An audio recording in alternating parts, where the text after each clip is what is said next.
Kerajaan Demak merupakan kerajaan Islam pertama di Jawa. Kerajaan Demak berdiri pada tahun 1500. Munculnya Kerajaan Demak berhubungan dengan munculnya Kerajaan Majapahit pada abad ke-15. Letak kerajaannya di tepi pantai utara Pulau Jawa. Demak berada di bawah kekuasaan Majapahit sampai akhirnya Majapahit mundur dan Demak berkembang pesat sebagai tempat penyebaran Islam yang ramai. Raden Fatah 1500 sampai 1518, Fatih Yunus 1518 sampai 1521, Sultan Trenggono 1521 sampai 1554, Sultan Hadiwijaya 1554-1582, Arya Pangiri 1582 sampai 1586, Pangeran Benowo 1586 sampai 1587. Di bidang ekonomi, Kerajaan Demak berperan penting karena menjadi daerah penghubung antara penghasil rempah-rempah di timur dengan Malaka sebagai pasar barat. Sistem politik kehidupan masyarakat Kerajaan Demak telah berjalan teratur. Pemerintahan menggunakan hukum Islam. Meski begitu, norma-norma atau tradisi lama tidak tertinggalkan. Hasil kebudayaan Kerajaan Demak merupakan kebudayaan yang berkaitan dengan Islam. Runtuhnya Kerajaan Demak. Perang samudra antara Joko Tingkir dan Arya Penangsang berlangsung selama beberapa tahun. Akhirnya pada tahun 1556, Muhammad Jaka Tingkir berhasil mengalahkan Arya Penangsang. Joko Tingkir kemudian Raja Demak dengan gelar Sultan Hadiwijaya. Sejarah berdirinya. Pada abad ke-5, daerah Banten menjadi pusat perdagangan rempah-rempah dan komoditas lainnya serta menjadi bagian dari jaringan perdagangan yang melibatkan berbagai kerajaan di seluruh wilayah Nusantara. Kerajaan Banten resmi didirikan pada awal abad ke-16 oleh seorang pangeran dari kerajaan yakni Maulana Hamsuddin. Akibat serangan Portugis yang menghancurkan kerajaan, dan Maulana Hamsuddin lantas mendirikan kerajaan Banten serta memilih Sultan sebagai ibu kotanya. Ia juga menggantikan namanya menjadi Sultan Maulana Yusuf. Raja-raja Kerajaan Banten. 1. Maulana Hasanuddin. 2. Sultan Maulana Yusuf. 3. Sultan Maulana Muhammad. 4. Sultan Abu Al-Ma'ali Ahmad. 5. Sultan Ageng Tirtayasa. 6. Sultan Haji. 7. Sultan Abu Fadl Muhammad Yahya. 8. Sultan Abdul Mahasin Muhammad Zainul Abidin. 9. Sultan Abdul Fatih Muhammad. 10. Ratu Syarifah Fatimah. 11. Sultan Arif Zainul Asyikin Al-Qadiri. 12. Sultan Abdul Mafakir Muhammad Aliyuddin. 13. Sultan Abdul Fat Muhammad. 14. Sultan Abdul Nasir Muhammad.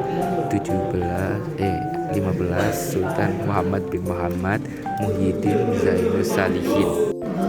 Sistem politik Raja-Raja Kesultanan Banten. Pemerintahan Kesultanan Banten didasarkan pada sistem monarki absolut, di mana Sultan memegang kekuasaan tertinggi. Ekonomi. Kesultanan Banten merupakan kerajaan maritim dan mengandalkan perdagangan dalam menopang perekonomiannya. Monopoli atas perdagangan ada di Lampung, menempatkan penguasaan Banten sekaligus sebagai pedagang perantara, dan Kesultanan Banten berkembang pesat menjadi salah satu pusat hingga yang penting pada masa itu. Kerajaan Islam Banten runtuh pada tahun 1813 setelah Thomas Stamford Raffles, pemimpin penjajahan Inggris di Jawa, menghapusnya. Sebelumnya, kerajaan sudah mulai mengalami kemunduran setelah Sultan Haji meninggal pada tahun 1687. Kemunduran ini disebabkan oleh beberapa faktor, termasuk 1. Perebutan tahta, 2. Pengangkatan sultan, 3. Penjajahan. Sejarah. Proses berdirinya Kerajaan Mataram Islam dimulai ketika Panembahan Senopati atau Danang Sutawijaya turut membantu Sultan Hadiwijaya atau Jaka Tingkir mengalahkan Arya Penangsang. Danang Sutawijaya adalah putra Kai Ageng Pemanahan, salah satu orang kepercayaan Sultan Hadiwijaya. Pada awal abad ke-16, Danang Sutawijaya dan Kai Ageng Pemanahan membantu Sultan Hadiwijaya menumpas pemberontakan Arya Penangsang di Kesultanan Demak. Sultan Hadiwijaya sebagai menantu Sultan Trenggono dari Kesultanan Demak memilih mendirikan Kerajaan Pajang dengan pusat pemerintahan berada di sekitar Surakarta saat ini. Raja-rajanya. Yang pertama, Mataram Sang Ratu Sanjaya. Yang kedua, Sri Maharaja Rangkai Panangkaran. Yang ketiga, Sri Maharaja Rangkai Panugalan. Yang keempat, Sri Maharaja Rangkai Warak atau Indra. Yang kelima, Sri Maharaja Rangkai Garung. Yang keenam, Sri Maharaja Pakai Pikatan dan Maharatu. Yang ketujuh, Sri Maharaja Rakai Kayuwangi alias Tia Lokapala. Yang ke-8, Sri Maharaja Rakai Watu Malang. Yang 9, Sri Maharaja Rakai Watukara Dia Balitung. 10, Raja Daksa.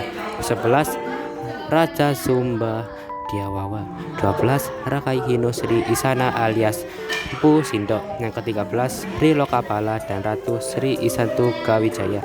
Yang keempat, Makutha Wangsa Dharana. 15, Dawarasa Teguh. Sistem politik. Kerajaan Mataram Islam menerapkan sistem feodalisme dengan raja sebagai pemilik tanah tertinggi dan pemegang kekuasaan tertinggi. Raja dikelilingi oleh para bangsawan dan priyayi yang memegang wilayah dan rakyatnya. Sistem ini menciptakan hierarki sosial yang jelas, dengan raja di puncak dan rakyatnya di bawah. Sistem ekonomi. Kerajaan Mataram perekonomiannya bercorak agraris dengan komoditas perdagangan yang penting seperti garam, kopi, rempah-rempah, batik, kapas, benang, dan kain tenun.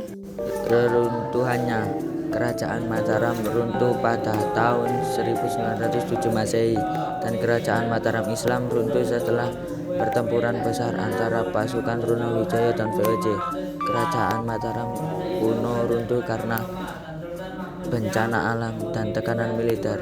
Kerajaan Mataram Islam runtuh setelah pertempuran besar antara pasukan Trunowijaya dan VOC. Pasukan Trunowijaya kalah dan Pangeran Trunowijaya ditangkap VOC dan dihukum mati oleh Amangkurat II. Amangkurat II tidak meneruskan riwayat Mataram Islam.